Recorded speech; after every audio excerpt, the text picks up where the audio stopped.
The wisest person I ever met in my life, a third grade dropout. Wisest and dropout in the same sentence is rather oxymoronic, like jumbo shrimp.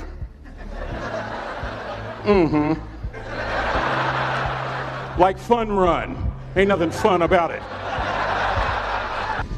And it's not oxymoronic for me to say third grade and dropout. That third grade dropout, the wisest person I ever met in my life, who taught me to combine knowledge and wisdom to make an impact, was my father. A simple cook. Wisest man I ever met in my life. Just a simple cook.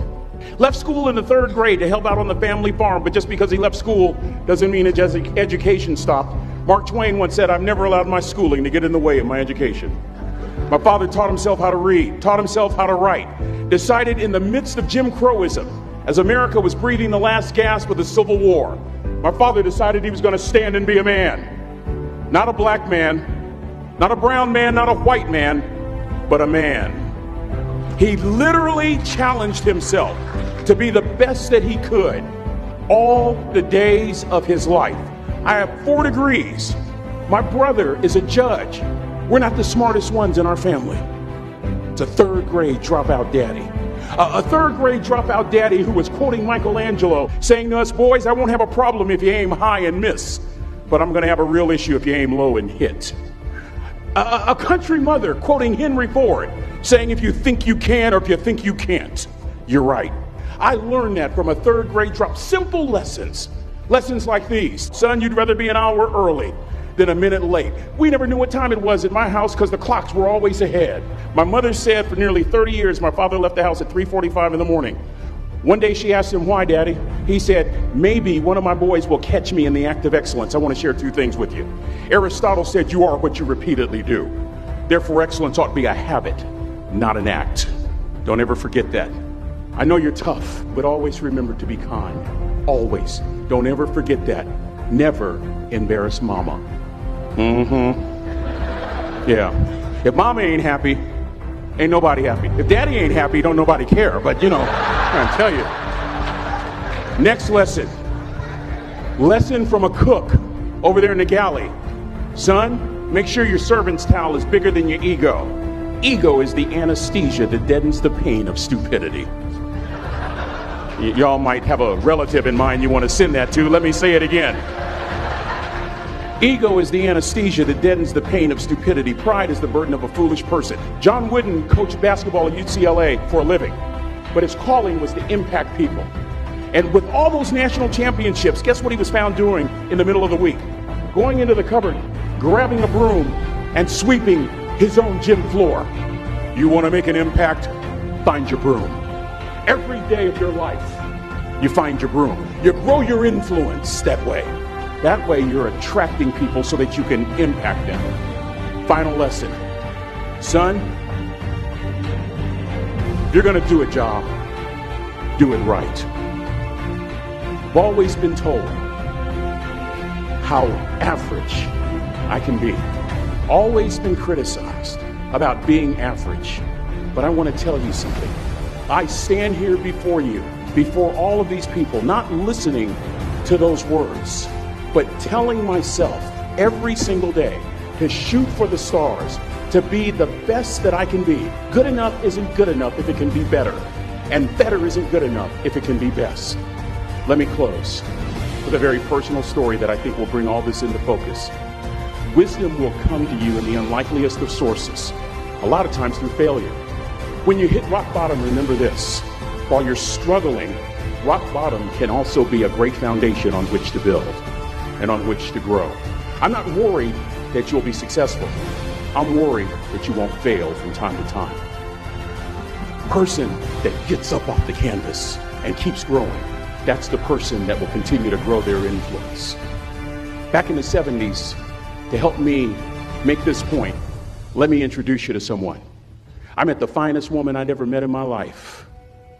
We're at this dance, and I find out her name is Trina Williams from Lompoc, California, and we're all dancing, and we're just excited. And I decide in the middle of dancing with her that I would ask her for her phone number. Trina was the first one. Trina was the only woman in college who gave me her real telephone number. The next day we walk to Baskin & Robbins ice cream. We go on a second date, and a third date, and a fourth date. We drive from Chico to Vallejo so that she could meet my parents. My father meets her. My daddy, my hero, he meets her, pulls me to the side and says, "Is she psycho?" But anyway, she said yes. That was the key. I married the most beautiful woman I'd ever seen in my life. Y'all ever been to a wedding and even before the wedding starts, you hear this? How in the world? And it was coming from my side of the family.